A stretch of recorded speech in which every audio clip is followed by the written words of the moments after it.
Damos feliz noche a todos. ¿Cómo están? Qué bueno verles, todas caras amigas y familia en el Señor.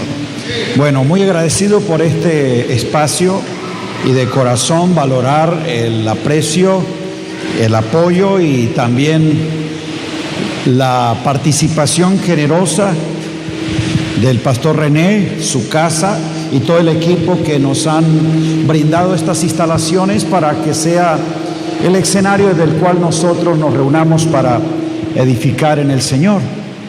Y gracias a todos los pastores y líderes que vinieron de otras ciudades y países para sumarse a esta cita y poder ser enriquecidos en él.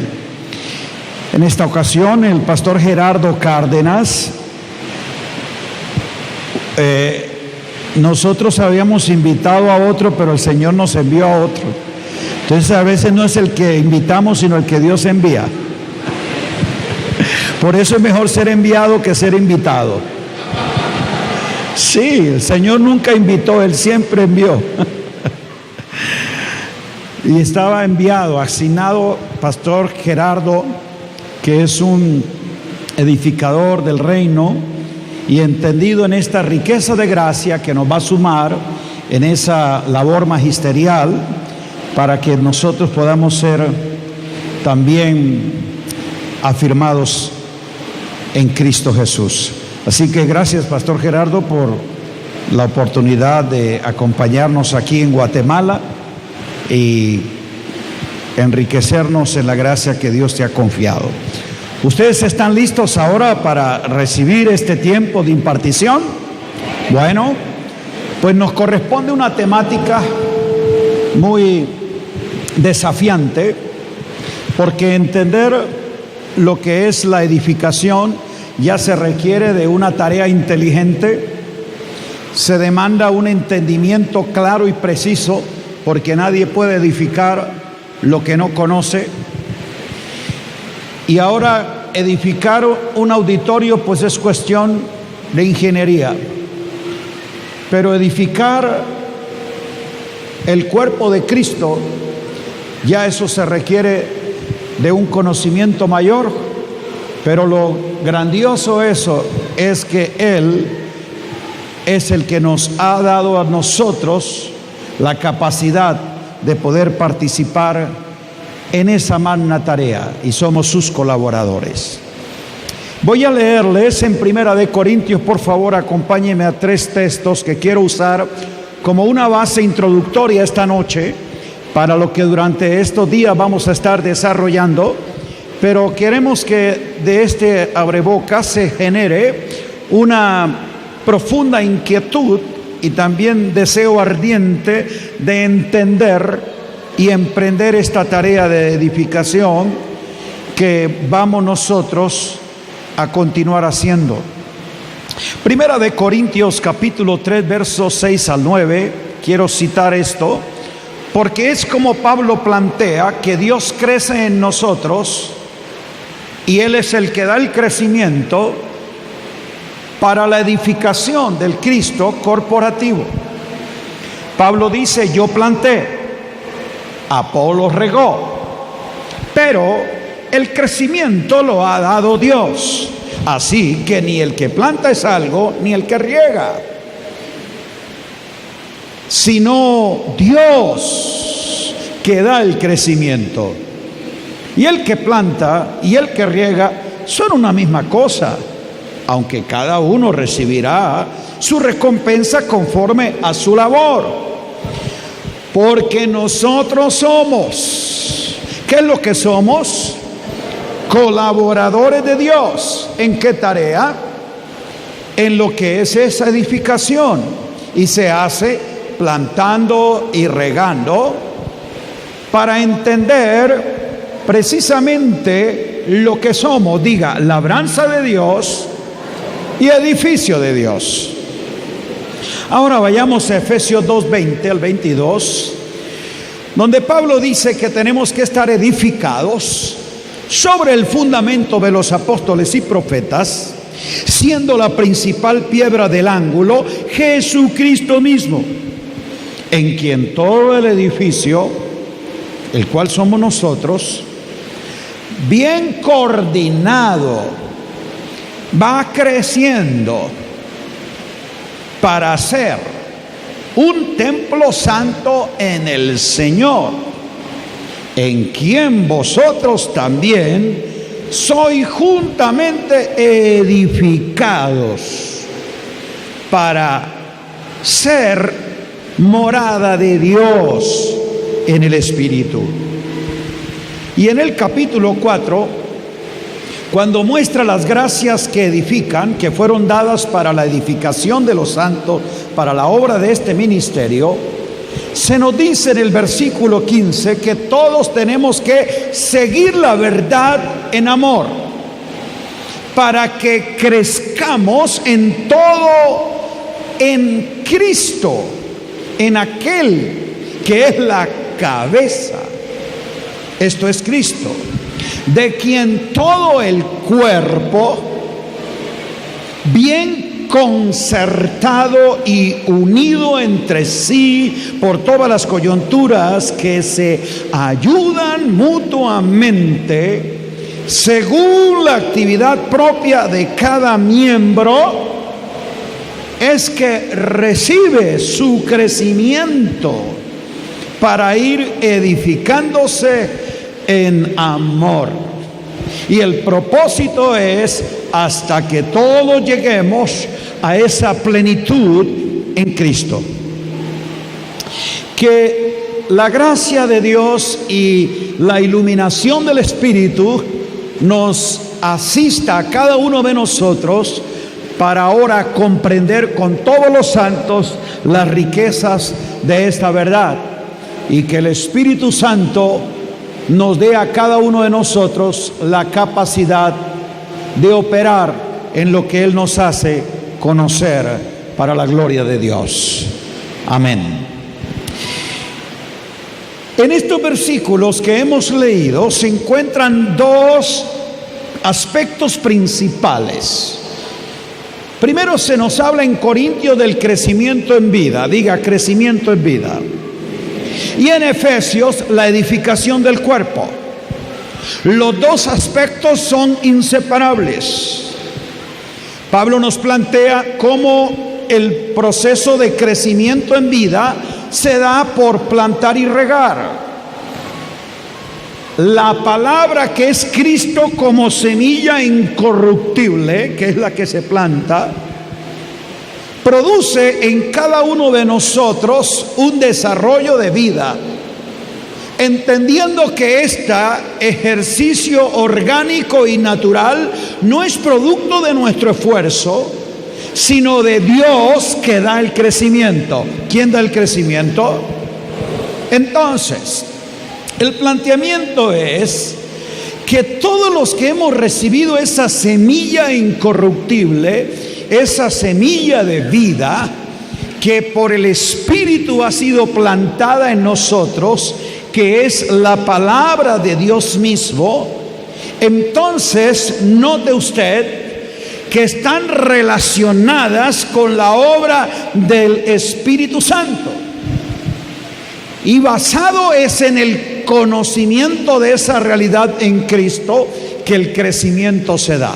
Ahora bien, pero el conocimiento de Cristo es dado a nuestra mente, que es iluminada. Nuestra mente se ilumina para entender la vida que el Espíritu posee. Cuando mi mente es iluminada para entender la vida, el conocimiento me genera el crecimiento. Este ejercicio dinámico y en el cual el Espíritu y la palabra interactúan, como lo dijo Jesús, el Espíritu es el que da vida, y las palabras que yo os he hablado, ¿qué es lo que son las palabras? Escuche, no es el texto bíblico, es la palabra que Cristo comunica a tu espíritu. Él como vida las hace en ti vida, porque esas palabras son espíritu y son ¿qué? Vida. Entonces, plantar es algo exclusivamente relacionado con el desarrollo de la vida que la semilla contiene. ¿Dónde está la vida? Diga, en la semilla. Note usted que ella ya posee las características propias del fruto que ha de reproducir. No hay que añadirle nada a la semilla. La semilla solo hay que plantarla porque ella posee la vida por sí misma. Aleluya. Por eso el que tiene al Hijo tiene la vida, porque la vida está en la semilla incorruptible. Y cuando ella es plantada en nuestro espíritu, es aquí donde comienza una tarea maravillosa que no es producto, como lo dijo Pablo, del ingenio humano, del criterio del hombre, sino de la obra de Dios. Él da el crecimiento. Por eso Pablo le dijo a los corintios: cuando yo fui a vosotros, no fui con palabras persuasivas de humana sabiduría, sino con demostración del poder de Dios. ¿En dónde estaba la demostración del poder de Dios que Pablo quería que los corintios entendieran? No era en la demostración de los dones. Recuerde que la iglesia de Corinto podía tener el fluir de los dones, sanidades, milagros, profecías.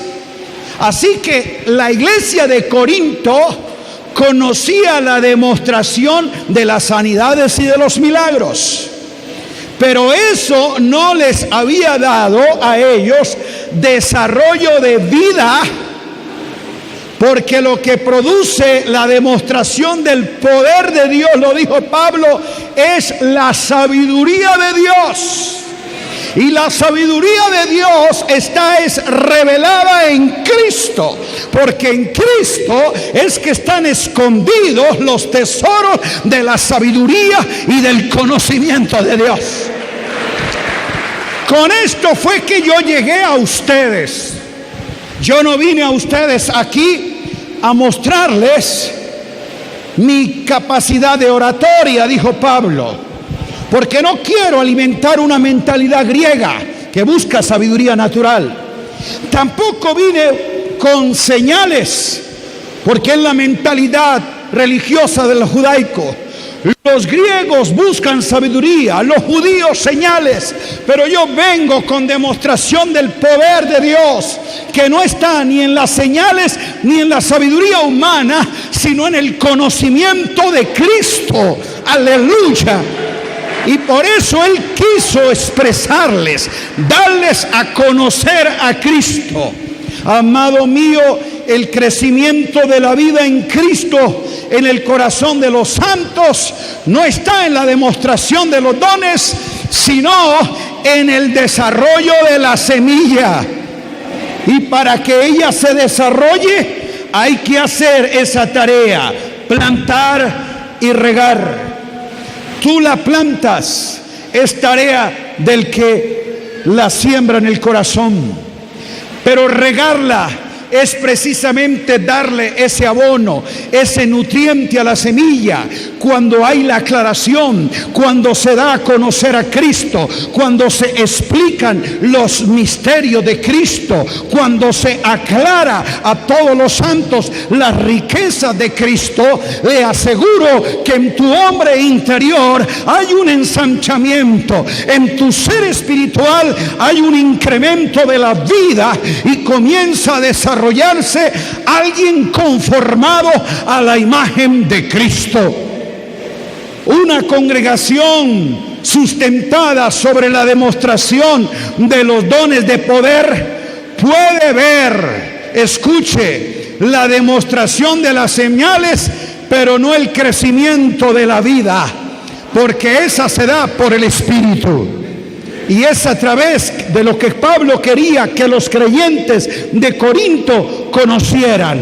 Y era el entendimiento de lo que Dios quería demostrarles. Dice que Él nos ha dado el Espíritu para que nosotros sepamos, nosotros sepamos las cosas que Dios nos ha concedido. Un ministerio de la palabra que aclara, que instruye, que afirma y que lleva a que el creyente pueda saber. ¿Pueda qué? Saber.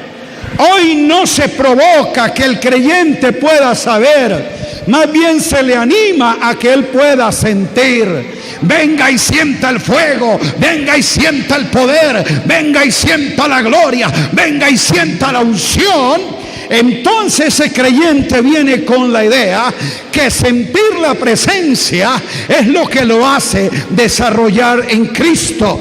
Pero Pablo enseña que la obra del Espíritu es hacerte no sentir, sino saber la realidad de vida que está en ti, para que esa semilla se incremente, para que esa vida se desarrolle. Alabado sea Dios. Por eso la demostración del poder de Dios que hablaba Pablo a los corintios no era, ya lo dije, ni en el conocimiento humano que los griegos piden, ni en las señales que los judíos buscan, sino en el entendimiento de esa realidad. Y aquí Pablo asume entonces su responsabilidad en el proceso. Diga, yo planté. Esa es la tarea que hizo Pablo inicialmente en Corinto. Plantó la palabra, les instruyó, les hizo conocer a ellos la realidad. Luego vino posteriormente Apolos y regó lo que Pablo había sembrado, les afirmó, tenía ya un entendimiento más amplio. Ya no era aquel Apolos que enseñaba solo hasta el bautismo de Juan, ahora había conocido el bautismo en Cristo, la vida del Espíritu, tenía unos niveles de entendimiento mayor, y con esa exposición de la palabra regó lo que Pablo plantó. Hubo un respaldo en las dos asignaciones que los creyentes inmaduros de Corinto comenzaron entonces a tener simpatía. Un grupo que yo soy de Pablo, otro diciendo que ellos eran de Apolo, y otros pensando que eran de Cefa, y otros más espirituales decían que Cristo. Mire, tú a nombre de Cristo también puedes convertirte en un sectario que cercena el cuerpo y no edifica la iglesia. Esos creyentes carnales, inmaduros, su problema no era que no conocieran los dones. Pablo dijo, no escasea ningún don, así que sabían la profecía, las lenguas y todos los demás dones que se mencionan. Pero yo te quiero decir, jamás los dones te pueden llevar a desarrollar carácter en Cristo. Porque lo que compone la esencia de la vida no es la demostración del don, sino el conocimiento de Cristo como el don inefable que Dios nos ha dado para ser conformados a Él. Entonces, cuando nosotros plantamos y otros regamos, tenemos que estar conscientes de algo: que la semilla tiene el poder y el crecimiento lo da Dios. Algunos han procurado que el crecimiento de la gente o de la congregación sea producto de lo que Él hace, y por eso estamos buscando métodos, y por eso estamos copiando cosas que el hombre produce para que la obra crezca. La obra no crece por producto de esfuerzo o ingenio humano. La obra crece por una dinámica inseparable del Espíritu y la palabra en el corazón de aquellos que han sido plantados. Porque el que da el crecimiento es Dios. Diga, Dios. Ahora, Cuando hacemos nuestra labor, nunca nos hemos de olvidar de dos cosas.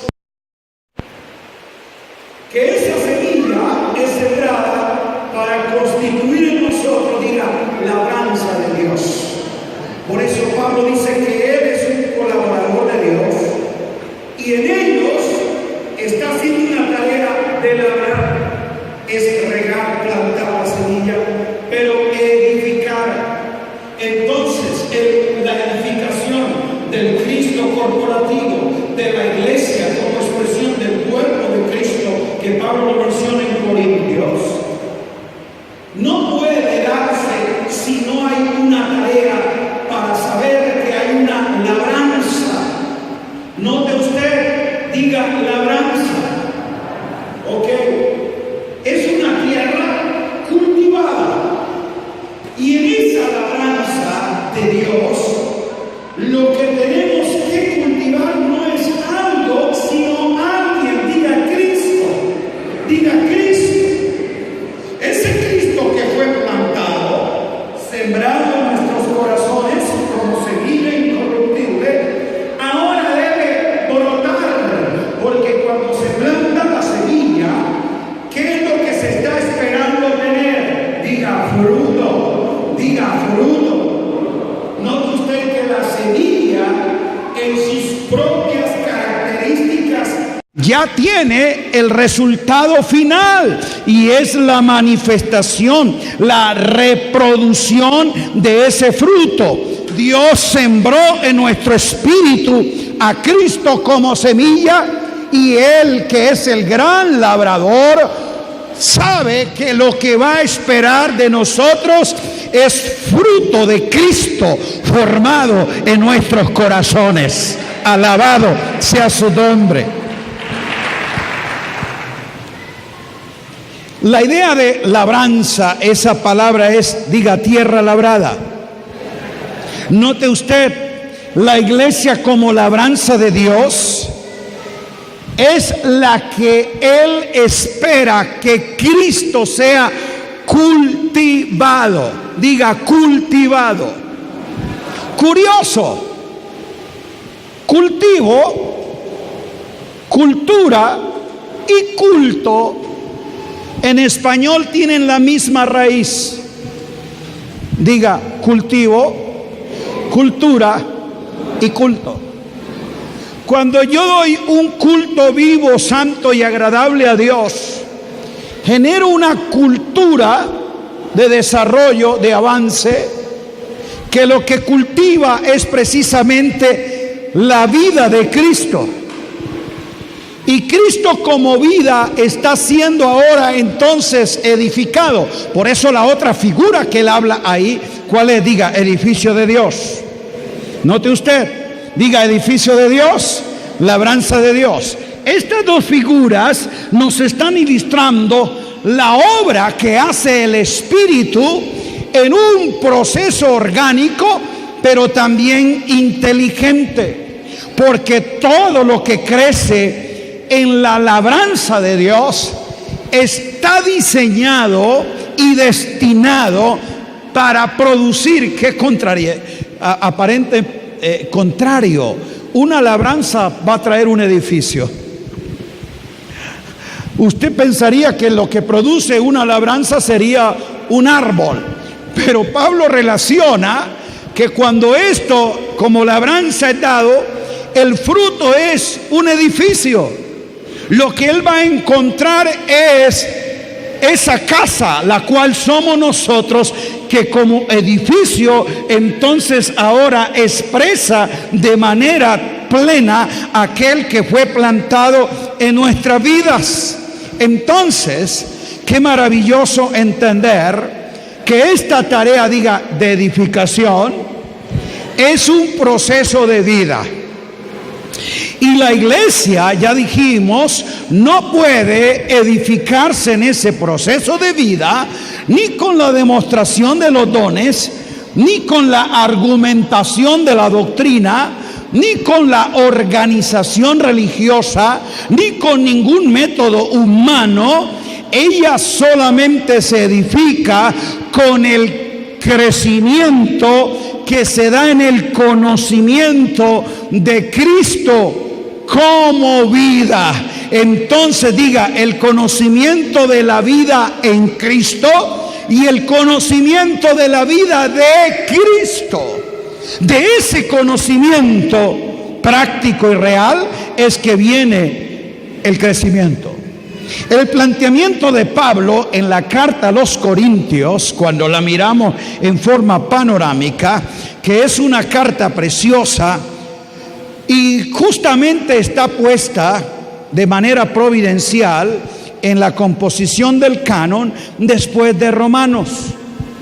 Porque en Romanos todo el planteamiento es como Dios comienza con un hombre bajo condenación, establecerlo en un plano de redención y de justificación de ese hombre que ahora es renacido en Cristo y está habilitado para desarrollar la vida de Cristo por la ley del Espíritu de vida, y cómo esa vida del Espíritu se expresa en la vida del cuerpo, que lo dice en Romanos 13 y 12. Ese planteamiento que está allí en el libro de Romanos lo vamos a ver de manera más amplia en Corintios. En Primera de Corintios es donde Pablo se amplía para hablar de la iglesia como el cuerpo de Cristo. Varias porciones de toda esta primera carta a los Corintios es una afirmación, diga, del Cristo corporativo. Porque ¿quién es el cuerpo de Cristo? La iglesia. ¿Y qué es la iglesia? La semilla que se plantó, el grano de trigo, que cayó, murió, pero ahora es espiga que lleva mucho fruto. ¿Está claro? Entonces mire, el Padre siembra una semilla que es Cristo como grano de trigo, y Él cosecha entonces ahora la iglesia. En otras palabras, la iglesia es Cristo expresado corporativamente en el poder de la resurrección. Yo hubiera gritado aleluya. ¿Qué es la iglesia? Diga, Cristo expresado en un cuerpo. Por eso es el cuerpo de Cristo. Y si usted quiere tener la vida del cuerpo, entonces tienes que ser real y legal en tu vida lo que Dios ha hecho en Cristo, porque Cristo lo es todo. Diga, Cristo lo es todo. Él es el todo, en todos, por todos, con todos y sobre todos. Aplauda su poderoso nombre. La edificación de la iglesia se trata es de Cristo, no es asunto tuyo. Por eso el ministerio no está dado para la realización de tus sueños, de tus anhelos y la conquista de tus logros propios. El ministerio es una tarea de ser colaborador de Dios en el propósito que Él tiene con la iglesia, y es que sea Cristo el que sea manifestado. Y cuando nosotros comprendemos entonces cómo Pablo nos muestra en el capítulo 1 de Primera de Corintios que es precisamente en Cristo donde nosotros podemos participar, porque dice en el verso 9: fiel es Dios que nos llamó a la comunión con su Hijo. Escuche, a la comunión con Cristo. Comunión es koinonía, de donde viene koinonos.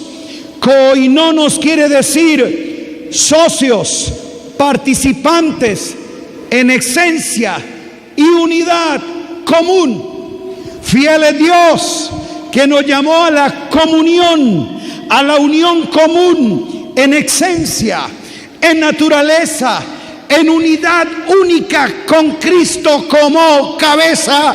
Y ahora entonces, por esa unión orgánica natural de vida, Él como cabeza se expresa a través del cuerpo. ¡Wow! El propósito de la iglesia es para expresar a Cristo. ¿Qué es Cristo? Diga la cabeza. Yo hice un ejemplo. Supongamos que ahora yo ponga mi cabeza aquí. Solo mi cabeza. Está ahí. Imagínese mi cabeza. Vamos a ver si trata de... Bueno, ponga que aquí hay un paño. Ustedes entran y la ven. La cabeza habla. Ella les hace las señales. Pero ustedes no ven un cuerpo. Entonces, usted no puede decir, yo vi a Basilio. ¿Qué fue lo que vio? La cabeza. Esa piensa, esa habla, pero ustedes no están viendo que ella se exprese, porque para que ella tenga expresión orgánica requiere de un ¿qué? Diga, la iglesia es la expresión corporativa de Cristo. Por eso cuando edificas la iglesia, no levantas un edificio, no aumentas una organización, no trabajas para una denominación. Tú edificas es a Cristo corporativamente. Grite aleluya. ¿Y para qué es que Dios lo edifica como cuerpo? Para que exprese a Cristo.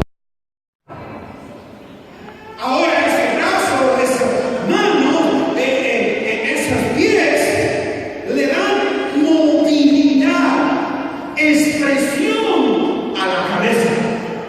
Entonces ahí es la fidelidad de Dios, que a esa comunión con Cristo me dio una unión con Cristo. Porque el que se une a Cristo, un espíritu. Por eso la comunión va a ser en el espíritu. Segunda de Corintios 13:14. La comunión del espíritu sea con todos vosotros. ¿Por qué tú tienes acceso a la comunión del espíritu? Porque has sido unido en un solo espíritu y tienes comunión con la cabeza. Cristo como cabeza se ha dado a ti en tu espíritu para que como espíritu vivificado expreses la vida del espíritu vivificante. ¿Quién es el espíritu vivificante? Diga Cristo. Alabado sea Dios. Entonces mire la grandeza. Comunión.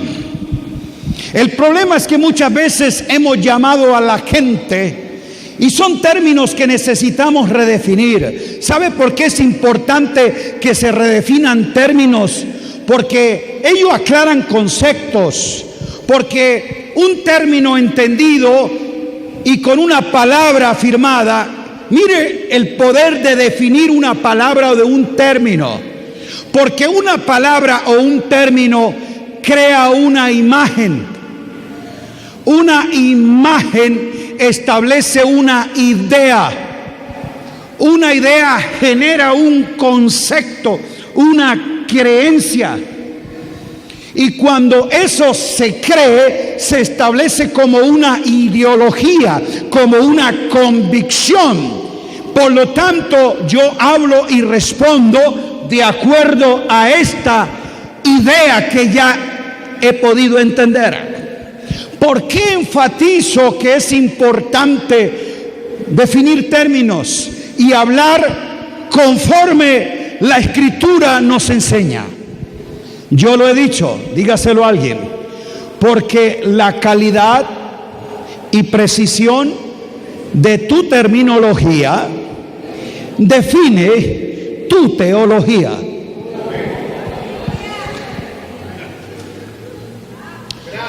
Términos con los que uno empieza a definir conceptos y como los cree y los habla, de esa manera expresa.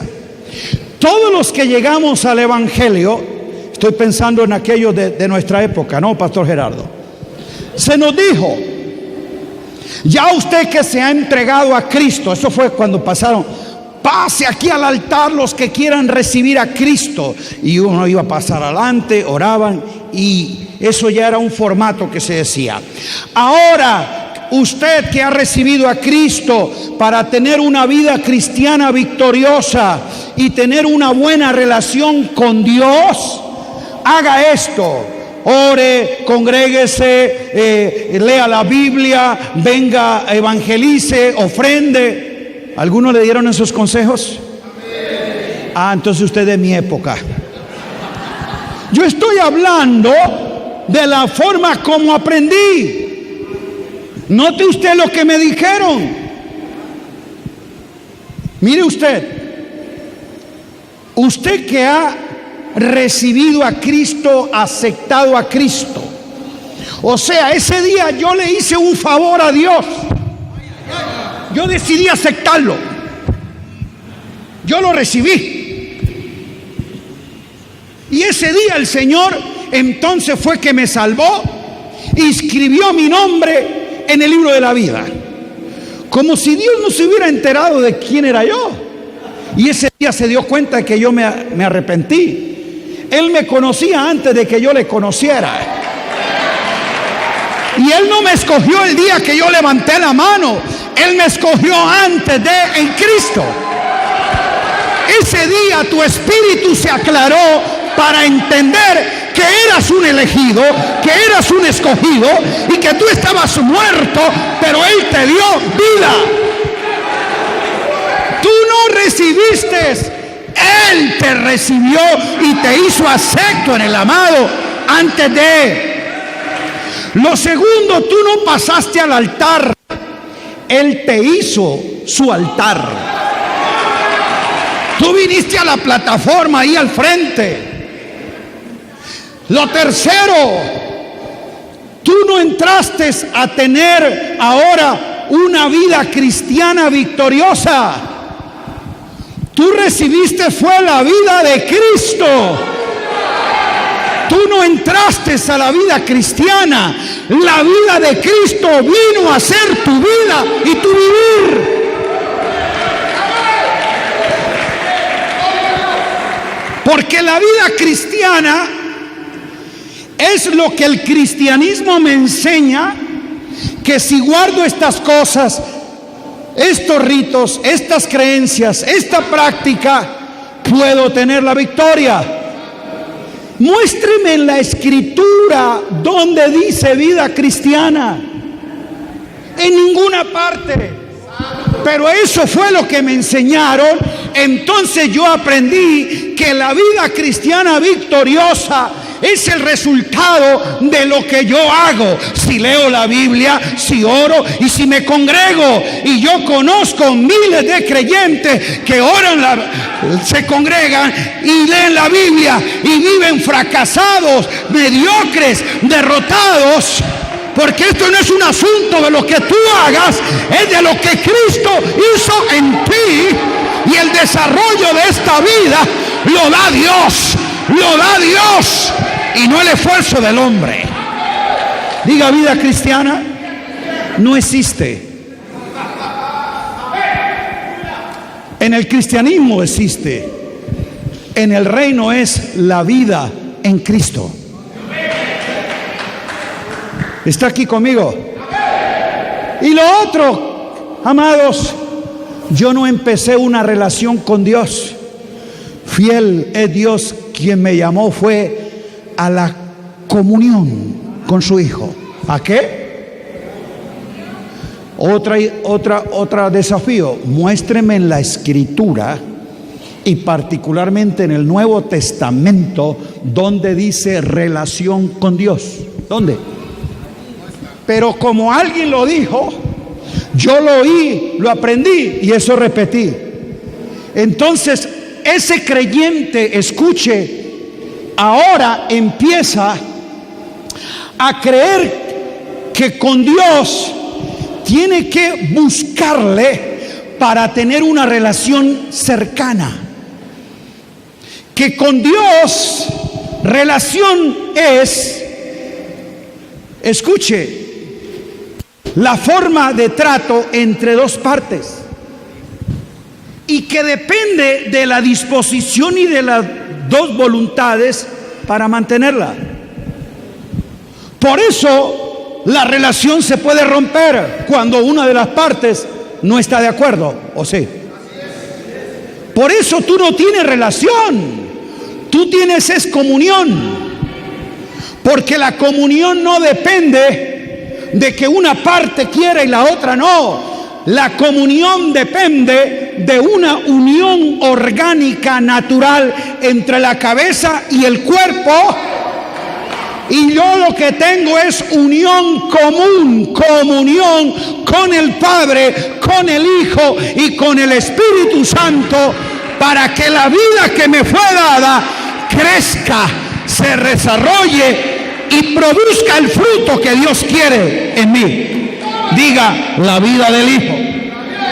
¿Qué es lo que Dios espera ver brotar en mí? La vida del Hijo. No es tener la demostración de una vida cristiana, sino es la vida de Cristo. Entonces, dice que Él nos llamó a la comunión con su Hijo, que esto es un asunto maravilloso. Luego en el versículo 30 dice que Dios nos puso en Cristo y en Él nos hizo sabiduría, dice justificación, santificación y redención. Diga, en Cristo. Y ahora nosotros en Él hemos recibido el poder del Hijo. Por eso ahora estamos en Cristo. Y si alguno está en Cristo, note usted, viene a ser una nueva criatura para conformar un nuevo hombre y pertenecer a una nueva creación. ¿No le parece curioso que nueva criatura, nuevo hombre, nueva creación, no es neos, es kainos? Está hablando de que esa nueva criatura no es un neos. Se le llama neonato al niño que nace porque salió del vientre de la madre, de un ser que ya existe. Por eso es neonato. Pero aquí no dice que yo soy un neonato, yo soy un kainos. Lo que está diciendo es que es una criatura de naturaleza, de sustancia, de esencia distinta a cualquier otra existente. En otras palabras, tú no eres el viejo Adán convertido, el pecador guatemalteco que se rindió al evangelio. Tú eres una nueva criatura hecho en Cristo, y nada de esta creación vieja Dios la ha incluido en esta.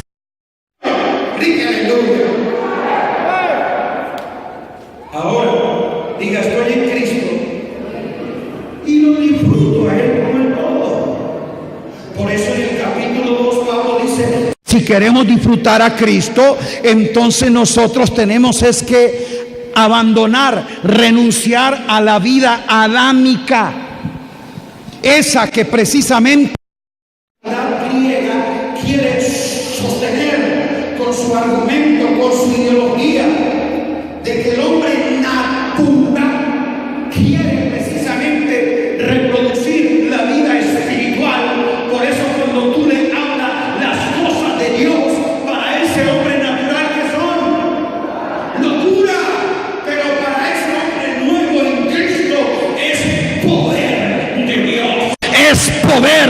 Dios. Cuando un nacido en Cristo escucha una palabra de vida, su ser interior salta, así como el vientre de Elizabeth sintió en su interior una notificación del Espíritu. Cada vez que el Espíritu te aclara, te hace entender una realidad de Cristo, eso que está en tu vientre espiritual se le anuncia. Aleluya. Él crece, Él se ensancha. Alabado sea Dios. Y no es una emoción de lo que siento, es una convicción de lo que sé, de lo que sé, de lo que sé, porque el Espíritu me lo ha hecho entender. Por eso Él nos dio el Espíritu, para que sepamos las cosas que Dios nos ha concedido. Yo quiero decirte, hermano, que la gente que más debe vibrar de gozo son los entendidos en la palabra de vida. Porque cuando tu ser interior recibe esa notificación, algo en ti provoca: bendice mi ser al Señor, le magnifica. Alabado sea su nombre. Entonces, para poder desarrollar esto, Pablo dice que tenemos que ser espirituales para juzgar, para discernir y evaluar las cosas que son del Espíritu. Y tú no puedes disfrutar la realidad de Cristo si no es en el Espíritu. Por eso el hombre natural y el creyente carnal no disfruta en deleite la vida de Cristo.